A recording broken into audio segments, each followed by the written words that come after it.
بخاری شریف کے اندر آدھا درجن سے زیادہ روایات موجود ہیں کہ غار میں آپ حضور علیہ الصلوۃ والسلام کے ساتھ تھے. غار کا ذکر ہے, غار سور کا ذکر ہے, اور ساتھ ہی ثانی اثنین کا جو بات کی گئی ہے, یعنی اوپر نیچے بخاری شریف کے اندر. اور بندہ بے دھڑک کر رہا ہے کہ کہیں بھی وہاں ذکر ہی نہیں ہے, اس کا نام و نشان بھی نہیں ہے کہ یہ آئے مبارکہ ان کے بارے میں ہے. آج جو میں گزارش کرنا چاہتا ہوں, سوشل میڈیا پہ ایک کلپ وائرل ہوا ہے اور وہ لاکھوں کی تعداد میں لوگ دیکھ چکے ہیں. اس میں ایک بندہ یہ بیان کرتا ہے کہ یہ مشہور کر دیا گیا کہ ہجرت کی رات غار میں حضور صلی اللہ علیہ وسلم کے ساتھ جو شخصیت دوسری تھی وہ ابو بکر صدیق تھے, جبکہ یہ بالکل جھوٹ ہے. ابو بکر صدیق تو حضور سے پہلے ہجرت کر گئے تھے, اور اس قدر خیانت کہ اس نے بخاری شریف کا نام لیا اور کہا کہ صحیح بخاری کی روایت اور مکتبہ اہل سنت کی مشہور اور کتاب میں سے یہ ثابت ہو گیا ہے. اور ایسے طریقے سے کہ ایک عام بندہ فوراً متاثر ہو جاتا ہے. دو روایات کو ملا کر یہ نتیجہ نکالا کہ ہجرت کے سفر میں حضور علیہ الصلوۃ والسلام کے ساتھ حضرت ابوبکر صدیق نہیں تھے بلکہ کوئی اور تھا. اور جو 3-4 باتیں اس نے بنیاد بنائی ہے, تو آج ہم یہ کوشش کرتے ہیں کہ صرف بخاری شریف سے وہ روایات جن میں اس چیز کا ذکر ہے, قرآن پاک کی آیت کا ذکر ہے, اور کہا کہ ظلم یہ ہوا کہ سورہ توبہ کی 40 نمبر آیت کے بارے میں کہہ دیا کہ یہ ان کے بارے میں نازل ہوئی, اور آگے یہ کہا کہ ان کے بارے میں تو قرآن کی کوئی آیت نازل نہیں ہوئی, اور اس پر بھی پھر بخاری شریف سے ایک روایت پیش کرنے کی کوشش کی. تو جہاں تک جتنی اللہ توفیق دے حق بات کو واضح کرنے کی کوشش کرنی چاہیے. اور ایک بات یہ کی کہ جب شروع میں خلافت کا ذکر ہوا اور حضرت سیدنا ابو بکر صدیق رضی اللہ تعالیٰ عنہ, تو آپ نے اس معاملے میں کہیں بھی یہ ذکر نہیں کیا کہ قرآن کی یہ آیت میرے بارے میں اتری ہے. اس سے یہ پتہ چلا کہ یہ ان کے بارے میں نہیں ہے. اور دوسری بات یہ کی کہ چونکہ اس آیت میں ان کا نام ہی نہیں ہے لہذا یہ ان کے بارے میں نہیں اتری. تو ہم تھوڑا سا اس پر غور کرتے ہیں کہ ان باتوں کی حقیقت کیا ہے اور کتنی بے سر و پا یہ باتیں ہیں. جب وہ دو میں سے دوسرے تھے, ثانی اثنین, جب وہ دونوں غار میں تھے اور وہ اپنے ساتھی سے کہہ رہے تھے لا تحزن ان اللہ معنا, کہ تم خوف نہ کرو بے شک اللہ ہمارے ساتھ ہے. جتنی قرآن مجید کی تفاسیر 1400 سال میں لکھی گئی, سب میں یہ بات وضاحت کے ساتھ موجود ہے کہ غار میں ہجرت کی رات جو حضور علیہ الصلوۃ والسلام کے ساتھ دوسری شخصیت تھی سیدنا ابو بکر صدیق رضی اللہ تعالیٰ عنہ کی ذات تھی. خصائص الائمہ الشریف الردی, یہ اس مکتبہ فکر کا اتنا بڑا بندہ ہے جس طرح ہمارے ہاں امام احمد بن حنبل, امام ابو حنیفہ, امام مسلم, امام بخاری, اس طرح کی شخصیات ہیں کہ اے علی بن ابی طالب آپ اس وقت کہاں تھے کہ جب اس آیت میں اللہ تعالیٰ نے رسول اللہ کے ساتھ ابو بکر کا ذکر کیا, ثانی اثنین, جب وہ دو میں سے دوسرے تھے, جب وہ اپنے ساتھی سے غار میں کہہ رہے تھے, تو اس میں آپ کا ذکر نہیں, آپ کہاں تھے؟ تو مولا کائنات نے فرمایا ویلک یا ابن القوا, فرمایا تو برباد ہو جائے, تیری بربادی ہو. جب غار میں ابو بکر رسول اللہ کے ساتھ تھے, کنت علی فراش رسول اللہ, تو میں رسول اللہ کے بستر مبارک پہ تھا. یعنی میں پیچھے ذمہ داری میری یہ تھی کہ امانتیں نبی پاک علیہ الصلوۃ والسلام کے لوگوں کے سپرد کر کے آؤں. اس مکتبہ فکر کی جو سب سے بڑی تفسیر ہے وہ تفسیر مجمع البیان ہے علامہ طبرسی کی. سب سے بڑی اور سب سے قدیم تفسیر اس مکتبہ فکر کی، وہ اس آیت کے تحت روایات جو لے کر آئے ہیں اس روایت پہ ذرا غور کریں۔ جب آپ کو مکہ سے نکالا گیا، آپ نے مدینے کا ارادہ کیا، ثانی اثنین تو دو میں سے دوسرا، یعنی انہو کانا ہوا ابو بکر، وہ حضور علیہ الصلوۃ والسلام کے ساتھ جو دوسرا بندہ تھا وہ ابو بکر صدیق تھے۔ اب بات رہ گئی صحیح بخاری شریف کی کہ اس میں تو اس کا ذکر ہی نہیں ہے، اس میں تو یہ بیان ہوا ہے کہ وہ کوئی اور بندہ تھا، اور حضرت سیدنا ابو بکر صدیق رضی اللہ تعالیٰ عنہ پہلے ہجرت کر کے مدینہ شریف چلے گئے تھے۔ حدیث نمبر 692 ہے بخاری شریف میں کتاب الاذان میں، 7175، اور یہ کتاب الاحکام میں 7175 حدیث ہے۔ 7219 نمبر حدیث مبارکہ ہے کہ حضور صلی اللہ علیہ وسلم، یہ بخاری شریف میں 2263 نمبر روایت ہے۔ اس کے بعد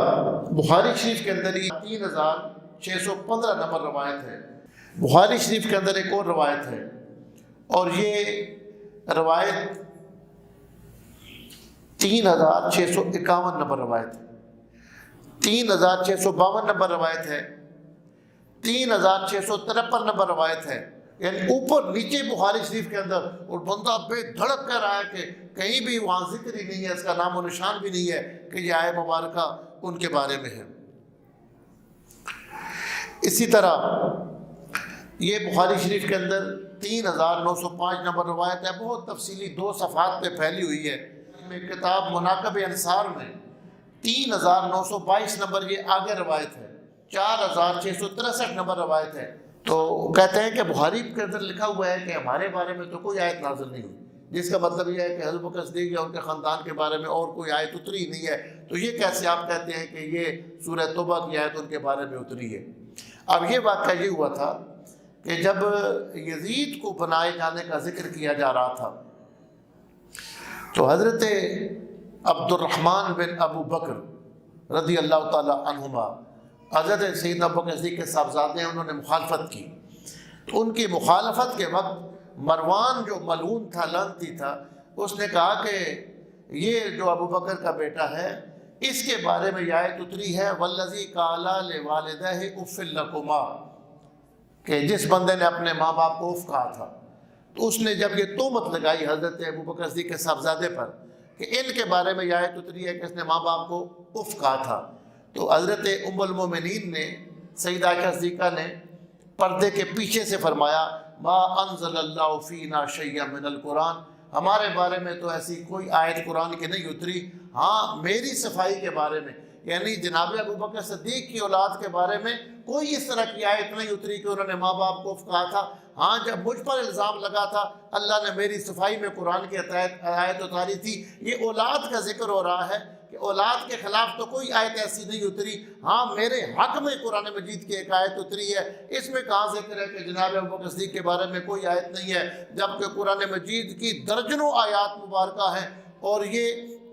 تمام مکاتب فکر کی تفسیر کے اندر موجود ہے کہ جب مہاجرین کا ذکر آتا ہے تو مہاجرین اولین میں جناب ابو بکر صدیق شامل ہے۔ اور یہ کہنا کہ نام ان کا نہیں ہے، نام تو قرآن مجید میں ایک ہی صحابی ہیں، حضرت زید، ان کے علاوہ کسی کا نام نہیں ہے۔ اس کا مطلب ہے کہ قرآن میں کسی کا ذکر ہی نہیں ہے، کسی کے بارے میں کوئی آیت ہی نہیں ہے، صرف ایک صحابی ہیں۔ اب مولا کائنات سیدنا علی بن ابی طالب رضی اللہ تعالیٰ عنہ وعلیہ السلام، آپ کے بارے میں مفسرین نے لکھا ہے کہ 300 سے زیادہ آیات آپ کے بارے میں نازل ہوئی ہیں۔ قرآن مجید میں تو ایک مرتبہ بھی نام نہیں ہے، تو اس کا کیا یہ مطلب ہے کہ آپ کے بارے میں کوئی آیت نہیں اتری؟ ہجرت کی رات ہے، وَمِنَ النَّاسِ مَن يَشْرِي نَفْسَهُ ابْتِغَاءَ مَرْضَاتِ اللَّهِ۔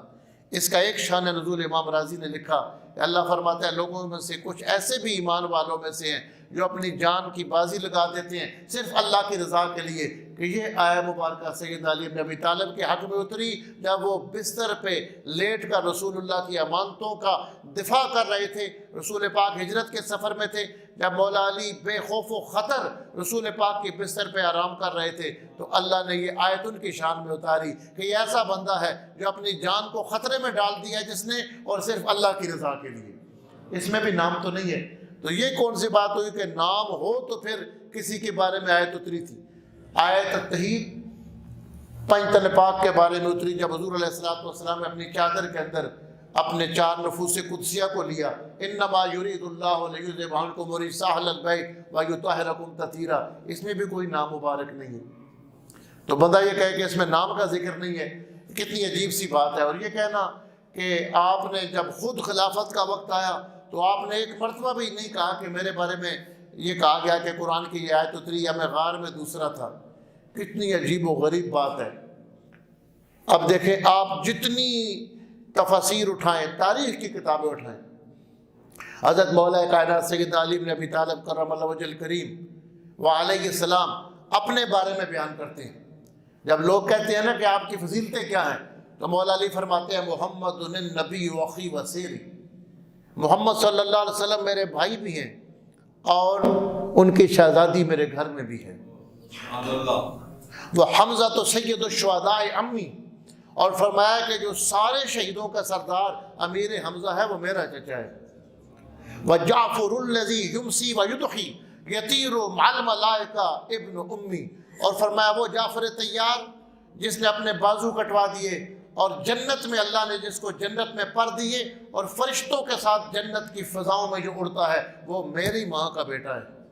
وجعفر الذی یمسی ویضحی یطیر مع الملائکہ ابن امی وبنت محمد عرضی و سکنی منوط لحمها بالدمی و لحمی، اور رسول پاک کی شہزادی خاتون جنت زہرا بطول میرے نکاح میں ہے اور وہ میری عزت ہے۔ یہ اعزاز کس کو نصیب ہوا ہے؟ وصبتا احمد ابنایا منہا، اور رسول پاک کے 2 بیٹے جن سے ان کی نسل چلنی ہے اللہ نے میرے گھر میں پیدا کیے ہیں، میرے صلب سے ہیں۔ فَأَيُّكُمُ لَهُ سَهْمٌ كَسَهْمِي، اور کوئی ہے کائنات میں جس کو اللہ نے یہ شان عطا فرمائی۔ سبقتکم الی الاسلام ترا، تم سب سے پہلے میں نے اسلام قبول کیا اور تم سے میں نے پہل کی۔ غلام ما بلغت اوان حلمی، جبکہ میں لڑکا تھا اور میں بلوغت کی عمر کو بھی نہیں پہنچا تھا، اس وقت رسول پاک کے ساتھ کھڑے ہو کر جس نے رسول پاک کی تصدیق کی وہ علی بن ابی طالب۔ یہ فضیلتیں آپ نے بیان کی۔ آپ کوئی بندہ کہے یہاں آپ نے یہ تو نہیں بیان کیا کہ رسول پاک نے مجھے پالا تھا لہذا نہیں پالا تھا۔ اتنی فضیلتیں بیان کی، کسی میں نہیں بیان کیا کہ میں کعبے میں پیدا ہوا تھا۔ کوئی بندہ یہ کہے کہ جب ضرورت تھی آپ نے فضیلتیں بیان کی تو یہ نہیں بیان کیا کہ میں کعبہ میں پیدا ہوا لہذا نہیں پیدا ہوئے، اور لوگ کرتے بھی ہیں یہ باتیں۔ اللہ تعالیٰ ہدایت عطا فرمائے اور سمجھ عطا فرمائے۔ کتابیں اتنی بڑے، اتنے حوالے ہیں اس کے، چونکہ جس بندے نے یہ انکار کیا ہے اس نے بخاری شریف کا نام لیا تھا، اس لیے ہم نے بھی بخاری شریف سے ہی وہ روایات پیش کر دی تاکہ امت کے سامنے یہ بات کھل جائے کہ یہ دھوکہ کیا گیا، کتابیں ہم لوگ پڑھتے نہیں ہیں، مطالعہ کرتے نہیں ہیں۔ اس لیے میں 1-2 گروپوں کے اندر میں نے دیکھا کہ پڑھے لکھے لوگ کہہ رہے تھے کہ یہ تو بڑی بات عجیب سی کر رہا ہے اور یہ تو اسی طرح بخاری شریف میں لکھا ہوا ہے، تو اس لیے یہ وضاحت ضروری تھی کہ بخاری شریف میں کوئی بھی بندہ جب کتاب ساری نہ پڑھے اپنے مقصد کی ایک بات کر کے اس طرح کرے تو یہی نتیجے نکلتے ہیں۔ تو بخاری شریف کے اندر یہ 6 یا 7 سے زیادہ روایات اس وقت صرف میں نے پیش کی۔ یہ تھوڑا سا مجھے وقت ملا تھا، صحت ٹھیک نہیں تھی، مغرب و عشاء کے درمیان میں نے بخاری شریف سے چند مقامات نوٹ کیے ہیں تاکہ یہ بتا دیا جائے کہ جس بخاری کا تم نام لے رہے ہو اس بخاری میں بھی یہی لکھا ہوا ہے کہ غار میں جو دوسری شخصیت تھی جناب ابو بکر صدیق تھے، اور قرآن کی یہ آیت اس وقت اتری تھی جب اس بارے میں اتری ہے کہ رسول پاک کے ساتھ تھے ثانی اثنین، ایک حضور کی ذات تھی، دوسری جناب ابو بکر صدیق کی ذات تھی، اور 2 ان کی تفسیر میں نے چونکہ اس مکتب فکر کی زیادہ کتابیں رکھی ہوئی نہیں ہیں، ضرورت کے مطابق کچھ دیکھ لیتا ہوں، 2 والے وہ بھی دے دیے کہ ان کی اپنی کتابیں بھی یہ کہتی ہیں برادران کی کہ تمہاری کتابوں میں بھی یہی لکھا ہوا ہے، لہذا ان حقائق کا انکار کر کے امت کو مخمصے میں ڈالنا، امت کو پریشان کرنا۔ اللہ تعالی ہمیں حق بات سمجھنے کی اور عمل کرنے کی توفیق عطا فرمائے۔ وما علیہ الا البلاغ۔